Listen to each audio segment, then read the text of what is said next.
Entonces, hola a todos. Hoy día vamos a presentar sobre feminismo, qué, por qué y para qué.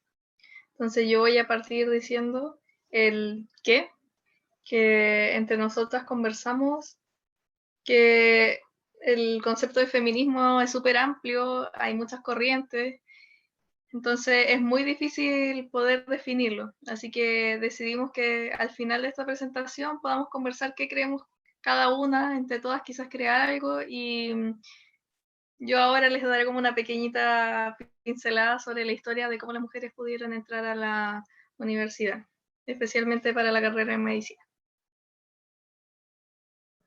Entonces, aquí esta foto no sé si reconocen quién es, ¿no? Bueno, ella es Eloísa Díaz, que fue la primera doctora mujer en Latinoamérica y en Chile en ser doctora. Y de hecho, en la siguiente.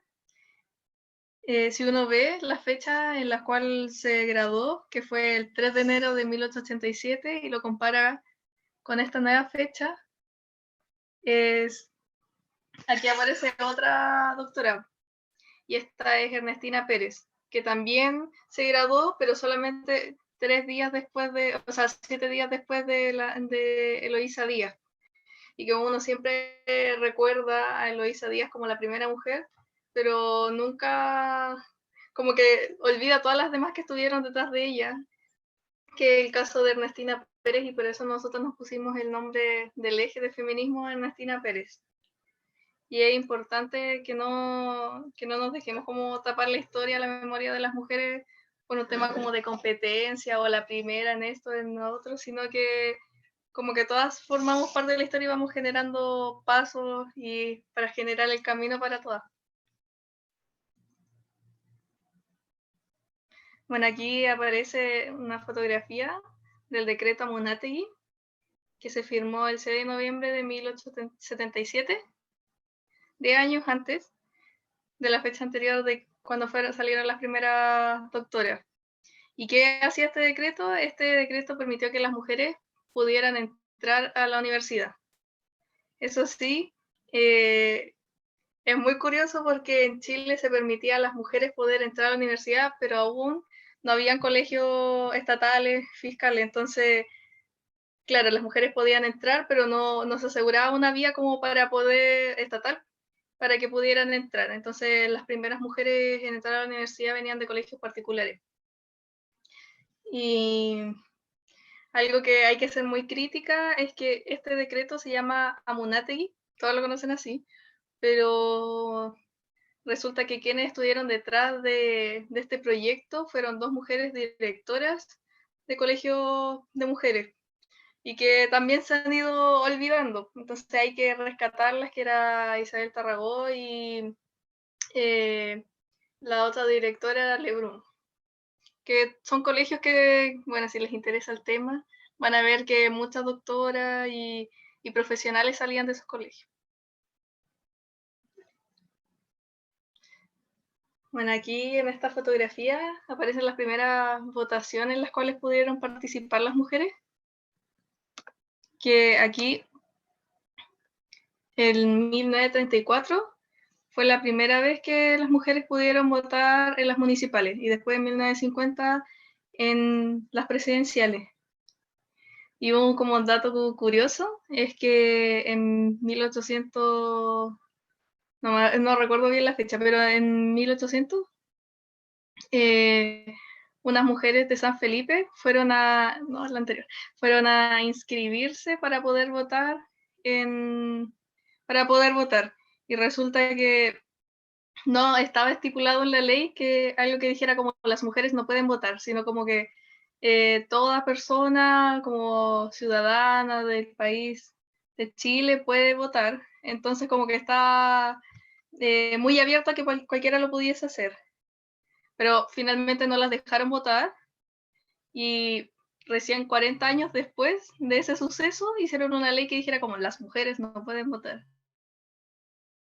Entonces pasaron muchos años que como que se daba sentado de que no era un derecho, pero ni siquiera estaba en ninguna parte como estipulado.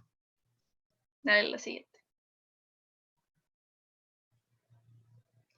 Aquí a la izquierda está la fotografía de la primera mujer inscrita para poder votar. Y al lado está Elena Cafarena, que fue una activista feminista y también comunista, que se desempeñó su trabajo en poder lograr que las mujeres pudiesen votar. Y algo a destacar es que justo cuando se permitió a la mujer votar, se creó la ley maldita, que era donde se perseguían a los comunistas para no se les dejaba votar. Y ella, como había estado inscrita en el Partido Comunista, no pudo votar. Entonces es como frustrante, me imagino, para ella, como no haber trabajado toda su vida para lograr el voto femenino y que finalmente no se le haya podido conceder ese derecho. Ni siquiera como que él pudo estar en la ceremonia donde se aceptó la ley. Entonces, aquí vamos a ver cómo, porque ya les dio como una pasada del pasado y las cosas que sucedieron antes, como para que nosotros pudiésemos estar aquí con carácter de ciudadana y también poder estudiar. Pero vamos a ver como un poquito de personajes importantes ahora actualmente.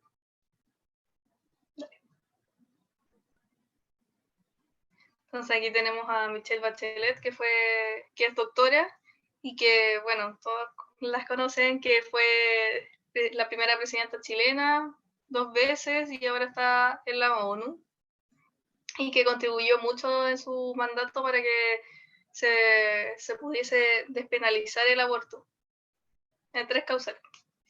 Y aquí también está Isquia Siches, que ha sido como muy famosa ahora con la pandemia, que ha sido muy crítica y que también ha recibido muchos ataques machistas por el hecho como de estar embarazada o ser una mujer en un cargo de poder. Y acá abajo tenemos fotos de representantes de artística como Mon Laferte, de periodismo Alejandra Matos y la directora de la Defensoría de la Niñez, Patricia Muñoz. Ella. Dale. Y bueno, ¿qué sucede en medicina? Aquí esta fotografía es de la facultad, es de una sala donde algún día les van a hacer clases, que es Lorenzo Sacier. Y aquí y en esta pared, que es como al lado contrario donde se supone que estaría hablando el profe o la profe, están cuadros con pinturas de todos los decanos de la facultad. Pero hay una de una mujer, que el año 2006 la facultad ha tenido su primera y única decana. Esperemos que ojalá haya más mujeres representantes. Y bueno, aquí está la presentación del protocolo, que una de las grandes luchas también que se dio justo para el paro feminista era de que hubiera un protocolo conocido y también modificado para hacerle la vida un poco más tranquila y más llevadera el proceso de la denuncia de las personas que fueron sobrevivientes de abuso, acoso. Entonces por eso está el 2017 y el 2019 se modificó. Bueno, y uno de nuestros logros fue que el año pasado se creó el eje feminista Ernestina Pérez y que ahora, actualmente, con lo siguiente, estamos trabajando en la mesa de educación no sexista, que tras el paro feminista se creó la Dirección de Igualdad de Género y a nivel de cada facultad se instaló una y ahí se está haciendo una evaluación de cómo se está llevando la malla, el perfil de egreso, cómo son las clases de los profesores. Entonces, así estamos en un proceso de diagnóstico y ojalá y poder cambiando y conversando con los profesores. Y aquí están participando docentes, estudiantes y también la Escuela de Medicina. Ahora vamos a hablar de por qué el feminismo. Y la verdad es que, el feminismo surge como una forma de luchar contra la violencia de género y patriarcal que sufrimos las mujeres y también las disidencias. Y en relación a esto podemos ver que una de cada 3 mujeres en todo el mundo será víctima de violencia física o sexual, al menos alguna vez en su vida. Y yo creo que todas tenemos alguna historia o conocemos la historia de alguna mujer que efectivamente ha sufrido esta violencia, y esto no solo ocurre en nuestro país, sino que en todo el mundo. En relación a esto, podemos ver la violencia que sufren mujeres en Oriente, que en esta foto podemos ver a una mujer que fue quemada con ácido por rechazar a un hombre o en forma de venganza, y esto no solo ocurre en Oriente, sino que en todo el mundo. Además podemos ver la mutilación genital femenina frecuente en ciertas partes del mundo, la violencia intrafamiliar, que además se ha agudizado ahora en la pandemia, estando encerradas muchas mujeres con sus agresores, y el famoso caso de la manada, que repercutió muy fuerte, no solo en España donde ocurrió, sino que también en todo el mundo. Dale. En Chile también tenemos varias situaciones de violencia de género. Podemos recordar, yo creo que un caso que nos repercutió mucho el año pasado, el caso de Antonia Barra, y esperamos aún que se haga justicia en ese caso. También tenemos el caso de Ámbar, que fue calificado como femicidio porque lo bueno es que ahora tenemos la ley Gabriela, que permite que los casos donde se haya matado a una mujer por su género queden calificados como tal, y por tanto se permite hacer más justicia. Dale. También tenemos respuestas de parte de nosotras ante esta violencia, como por ejemplo la presentación de las tesis, que no solo se expandió por Chile, sino que también por todo el mundo, porque no podemos quedarnos calladas ante esta violencia. Especialmente esto ocurrió por la violencia político-sexual que se está ejerciendo por parte del gobierno y de las Fuerzas Armadas contra las mujeres y también disidencias. Esto en el contexto del estallido. ¿Y qué pasa en medicina en nuestro país o con respecto a la salud en nuestro país? Tenemos que en el 2017 se despenalizó el aborto en 3 causales, o la interrupción voluntaria del embarazo, pero aún tenemos el problema de que hay muchos lugares donde muchos médicos y médicas y profesionales de la salud se declaran objetores de conciencia, y por tanto aún quedan muchas mujeres que no pueden acceder en el tiempo adecuado a este aborto, que es su derecho finalmente. También tenemos la ley de identidad de género, que fue promulgada en diciembre del 2019, que permite a las personas cambiar de nombre y sexo registral, lo que ha sido una gran oportunidad de garantizar efectivamente sus derechos a las personas trans. Dale. Pero a pesar de que han habido algunas cosas que se han ganado, seguimos siendo violentadas. El año pasado, cuando estábamos en plena pandemia, recordemos que hubo una gran cantidad de casos con anticonceptivos que fueron fallidos, y eso lleva a que muchas mujeres tuvieran que sufrir un embarazo que el Estado aún no repara y no garantiza un aborto para estas mujeres. Dale. Y continuamos con otras instancias de violencia. Recordemos que la Connie mencionó que Igia Siches ha sido una persona fundamental en el manejo de la pandemia, siendo muy crítica, pero también planteando muchas ideas y soluciones, y sin embargo, el hecho de que esté embarazada ha hecho que solo por este hecho le hayan llegado críticas tales como, no sé si una mujer cuando está embarazada tiene derecho a decir cosas que no corresponden. Y esto es violencia directamente, porque no debería por qué juzgársele a una mujer por estar embarazada o no, y esto finalmente ocurre porque ella está en una posición de poder.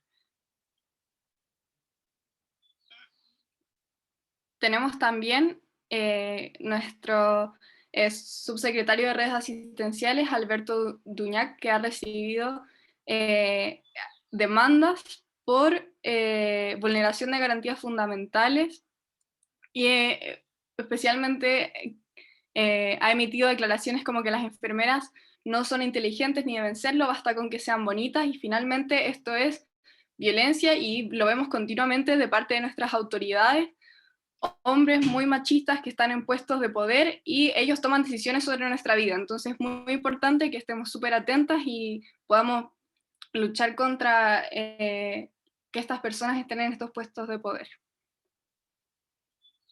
¿Y ahora qué pasa en nuestra facultad? En nuestra facultad no está ajena a esta violencia, y en el 2017 hubo casos de alumnos que filtraron fotos íntimas de compañeras que las compartían en grupos de hombres, y esto nos parece muy nefasto y que no puede repetirse. En 2018, en medio del paro feminista, el director del hospital de la Universidad de Chile, el José Joaquín Aguirre, el Hospital José Joaquín Aguirre, el director tuvo que renunciar porque recibió denuncias de acoso, y justo esto ocurrió en medio del paro feminista que hubo en la Facultad Mayo Feminista en Chile, entonces fue muy potente y muy polémico también. Esta es una publicación que fue subida a Instagram, y lo que quiero recalcar de esto es que aún en nuestra facultad, en nuestra carrera, tenemos compañeros que han abusado, que han acosado a compañeras, y esto no puede seguir ocurriendo. No podemos tener compañeros que nos violenten. Y esto no solo ocurre dentro de la carrera, sino que en los estudios posteriores, en la práctica clínica, y aquí podemos ver un ejemplo de una compañera que fue muy violentada por ese médico que era su compañero de beca. Y uno de los casos que yo creo que más nos duele en el corazón es la muerte femicida de Javiera Rojas, que era compañera nuestra de la facultad y que fue asesinada el año 2019 en el contexto,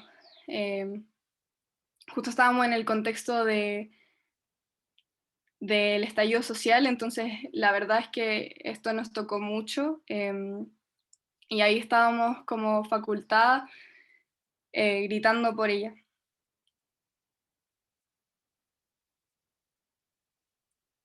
Y esto, como sabemos, no deja de pasar. Esto es una noticia que salió hace 2 días, donde se abrió un sumario por un médico que realizó talleres sin contrato de trabajo, pese a haber sido condenado por violación de menores. Esto fue en nuestra facultad, en el Centro de Habilidades Clínicas, donde participamos como estudiantes, donde participan actores y actrices.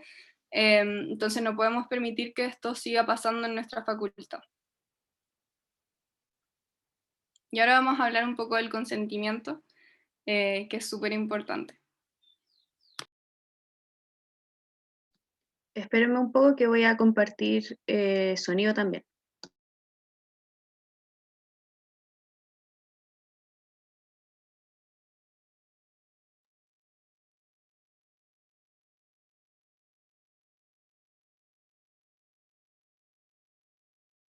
Si no tienes claro cómo funciona el consentimiento sexual, imagina que en lugar de sexo hablamos de preparar una taza de té. ¿Se escucha? Tú preguntas, oye, ¿te apetece una taza de té? Y ellos como, sí, gracias, me encantaría una taza de té. Así sabrás que ellos quieren té. Si tú preguntas, oye, ¿te apetece una taza de té? Y ellos están como, no estoy muy seguro. Entonces podrías hacer el té, o no. Pero sé consciente de que ellos podrían no beberlo. Y si no se lo beben, y esta es la parte importante, no les hagas beberlo. No tienes derecho a forzarles a beber tu té, por mucho que hayas hecho té. Y si dicen, no, gracias, entonces no les hagas té. Y ya está, no les hagas té. No les hagas beber tu té, no te enfades con ellos por no querer beber té. Te lo han dejado muy claro, no quieren té. También podrían decir, sí, muy amable por tu parte. Y después cuando el té llega, resulta que al final no querían té. Sí, es un poco molesto, ya que has hecho el esfuerzo de hacer té, pero siguen sin tener la obligación de bebérselo. ¿Antes querían té? Ahora no.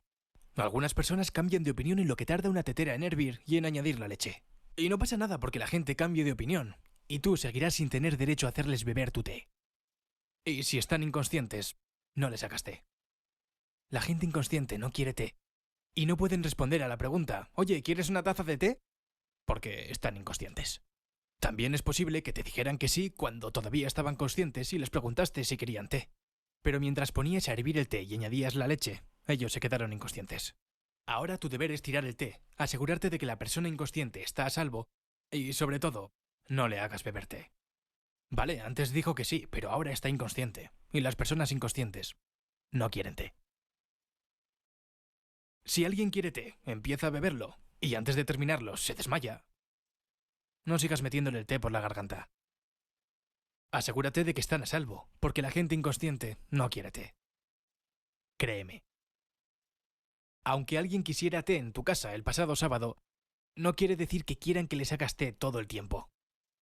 No quieren que vayas a su casa inesperadamente y les fuerces a beber té diciendo, ¿pero querías té la semana pasada?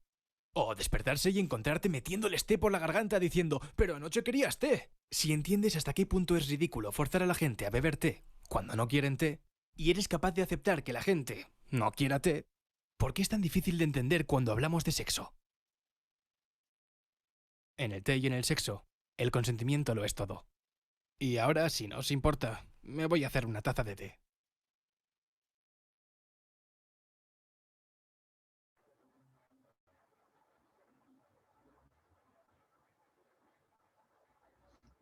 Bueno, y finalmente nos toca hablar del para qué, de lo que esperamos hacer y para qué somos feministas. La siguiente. Y quisimos comenzar con esta imagen para representar la diversidad de género que existe en el mundo. Y en base a lo anterior, el feminismo para nosotras es una forma de lograr una igualdad y un equilibrio para todas las personas dentro de la sociedad. Y buscamos que nunca más tengamos que validar el ser mujer o dar explicaciones por sostener roles de liderazgo, que nuestras capacidades sean el marco por el cual se nos evalúa en los puestos laborales y nunca nuestro aspecto físico, que se dejen los machismos, incluso lo que llamamos micromachismos, y los dobles estándares sobre los roles que cada género debe cumplir. Como grupo no somos feministas para matar fetos, odiar hombres o cualquier otro estereotipo, sino que queremos cambiar el marco de referencia para que deje de ser el hombre cis blanco y en cambio que todos tengamos igualdad de derechos y oportunidades independiente de la orientación sexual, la expresión de género, cis o trans o el color de piel. La siguiente. Nuestra situación en los campos clínicos es que no existe un protocolo de denuncias en materia de abuso y o acoso sexual. Hay un protocolo de la facultad, pero este es solamente de la facultad. Entonces, al final, a nosotros como carrera se nos deja súper expuestas porque la mayoría de las prácticas son en los campos clínicos. Y muchos de los docentes, de los docentes que enseñan en estos campos, no tienen relaciones vinculantes con la universidad y también al ser algunos ramos por un periodo corto de tiempo, se les pierde la pista bastante rápido a los docentes. Por otro lado, la educación sigue siendo altamente sexista en lo que se trata a las médicas de doctorcitas o de enfermeras, siendo este solo alguno de los ejemplos. Y dentro de las cosas que realizó el eje fue lanzar la campaña No es normal el año pasado, con la idea de concientizar de las cosas que se realizó concientizar sobre los aspectos y límites que deberían haber dentro de los campos clínicos y que a veces no quedan claros como desde un comienzo. En especial entre las relaciones de poder que surgen entre los tutores y los estudiantes. Esta campaña se lanzó en Instagram, entonces lo pueden encontrar en nuestro Instagram @feminismo.semuch. Y también esta campaña nació por el hecho de que no exista el protocolo para denuncias y este hecho nos deja súper desprotegidas frente a las agresiones perpetradas por un tutor médico o un paciente en estos contextos. En el encabezado que se ve de noticia se lee sobre uno de los casos que pasó el año pasado a una funcionaria de salud en Punta Arenas que fue un abuso sexual y al momento del hecho se sabe que la residencia sanitaria tenía suficiente como el personal mínimo solo para tratar a los pacientes, pero no para resguardar la seguridad de sus funcionarios. Entonces esas son cosas que no pueden pasar y que queremos cambiar. Y ahora queremos mostrarles el video realizado por el Colmed, que es una campaña en contra de la discriminación de género.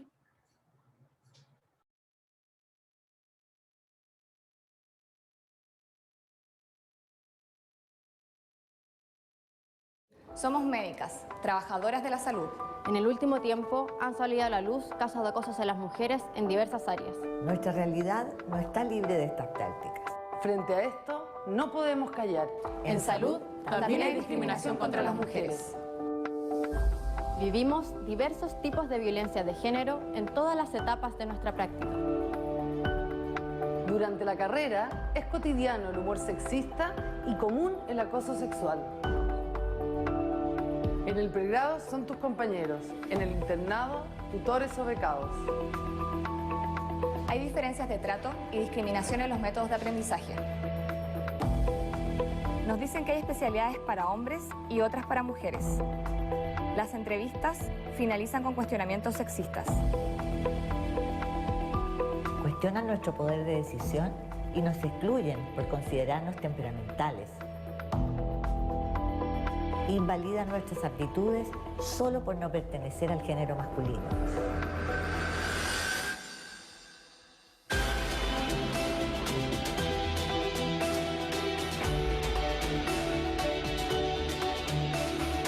Existe una cultura sexista y discriminatoria en salud. Nosotras queremos que cambie. Parece irreal, burdo, extremo, Pero es lo que ocurre. Desde aquí decimos basta. Basta. Basta. Basta. Hoy nos atrevemos a denunciar estos abusos. Porque sabemos que colectivamente los podemos superar. Juntas por un Chile sin discriminación de género.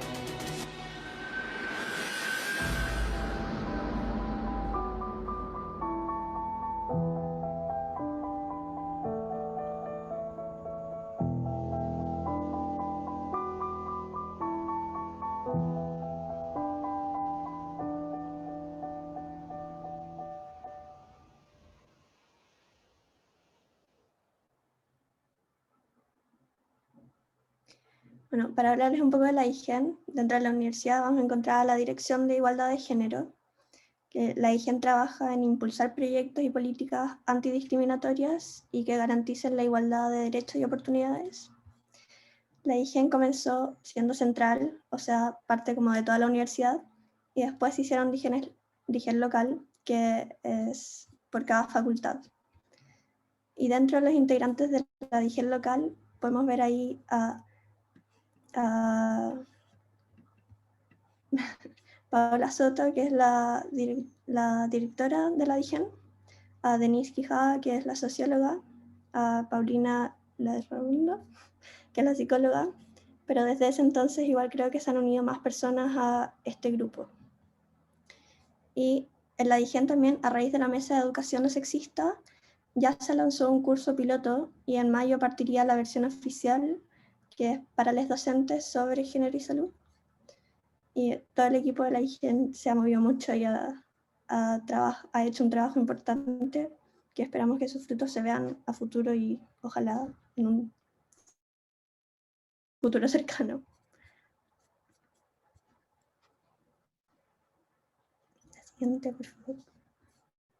Bueno, y antes de pasar como a la discusión, queríamos dejarles muy invitadas a que vayan a ver y a seguirnos al Instagram de @feminismo.semuch, ya que ahí intentamos subir posts acorde a la contingencia e información que puede serles de relevancia. También ahí pueden encontrar más información sobre la higiene y casi todo de lo que hemos hablado en la presentación de hoy día. Y eso, muchas gracias. Sí. Voy a cortar en breve ahora el video para que podamos discutir esto con más tranquilidad, pero solo para que quede también grabada un poco la discusión con las que vamos a tener las preguntas, y que si es que las personas que ven este video quieren reflexionar también, a base de todo lo que vimos, cómo se sienten con esto, si es que han visto alguna situación de violencia en su vida, qué cambios son necesarios en nuestra sociedad y qué estoy dispuesta a hacer yo con todo lo que he visto esto, y qué dudas tengo sobre el feminismo. Así que eso, voy a dejar de grabar.